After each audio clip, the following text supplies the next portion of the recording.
दुर्ग जिला अधिवक्ता संघ के द्विवार्षिक चुनाव को लेकर न्यायालय परिसर में लोकतांत्रिक उत्साह का माहौल देखने को मिला। संघ में पंजीकृत करीब 3200 अधिवक्ताओं में से 1701 ने अपने मताधिकार का प्रयोग किया। सुबह 9 बजे से शुरू हुई मतदान प्रक्रिया शाम 5 बजे तक चली। शुरुआत में मतदान की गति धीमी रही, लेकिन बाद में अधिवक्ताओं की भीड़ बढ़ने लगी और सभी बूथों पर अच्छी खासी हलचल देखने को मिली। चुनाव के लिए कुल 7 मतदान बूथ बनाए गए थे। इस चुनाव में 17 पदों के लिए 64 प्रत्याशी मैदान में है। उम्मीदवार अपने समर्थकों के साथ अधिवक्ताओं से समर्थन मांगते नजर आए। अध्यक्ष पद की प्रत्याशी नीता जैन ने कहा कि अधिवक्ता संघ एक परिवार की तरह कार्य करता है और सभी अधिवक्ताओं की समस्याओं के समाधान के लिए काम किया जाएगा। वहीं सचिव पद के उम्मीदवार रविशंकर सिंह ने कहा कि कोर्ट परिसर में बैठने की व्यवस्था, पार्किंग और एडवोकेट प्रोटेक्शन एक्ट जैसे मुद्दे उनकी प्राथमिकता है। मतगणना के बाद परिणाम घोषित किए जाएंगे। मैम, आप कौन सी योजनाओं को लेकर फिर आप इसमें पार्टिसिपेट किए, फिर से प्रत्याशी बने, आप कौन सी पद पे लड़ रहे हो? मैं प्रेसिडेंट के लिए लड़ रही हूँ और 4 बार पहले जीत चुकी हूँ और स्टेट बार की पहले वाइस चेयरमैन रही हूँ। इसमें हमारे यहाँ योजना नहीं होती, हमारे यहाँ पे एक परिवार होता है और परिवार को लेकर हम लोग काम करते हैं।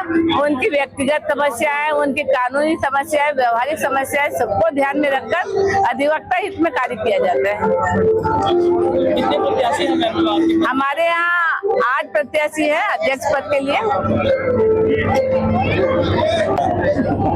सर, आप कौन से एजेंडे को लेकर आप ये चुनाव लड़ रहे हो? कौन से पद? मैं अभी वर्तमान में सचिव था। पिछले बार 4 बार से सचिव था और ये 5वीं बार लगातार सचिव का चुनाव लड़ रहा हूँ। मुझे पूरी आशा है, यहाँ अधिवक्ता लोग सब मेरे साथ हैं और चुनाव जीतने की पूर्ण आशा है। एक दूसरी बात, यहाँ पर बहुत सारी समस्याओं जिसको लेकर हम लोगों ने लगातार प्रयास किया है और कुछ एक प्रयास बचे हुए हैं जिसके लिए लगातार हम लोग प्रयास कर रहे हैं। यहाँ 2 ही मेन समस्या है, एक समस्या बैठने की है, दूसरी पार्किंग की है।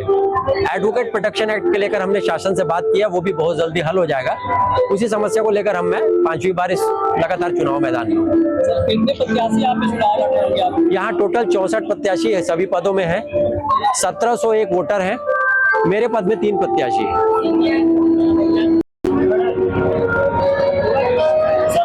एजेंडे को लेकर आप चुनाव में प्रत्याशी के रूप में भाग लिए? एजेंडा तो यही है कि दुर्ग बार जो की पहचान पूरे छत्तीसगढ़ में एक जुझारू अपनी बातों के लिए मुखर बार के रूप में रही और अपनी मांग के लिए दुर्ग बार की जो पहचान ये है कि वो सबसे पहले निवेदन करता है और निवेदन नहीं होने की पूर्ति नहीं होने पर जिस तरीके से दुर्ग बार की पहचान पूरे छत्तीसगढ़ में कि हमारे हक की मांगों के लिए, अधिवक्ताओं के हित के लिए दुर्ग बार सदैव मुखर रहा है और मुखर रहेगा और ऐसे ही लोग आने चाहिए, इस सोच से हम लोग चुनाव मैदान में।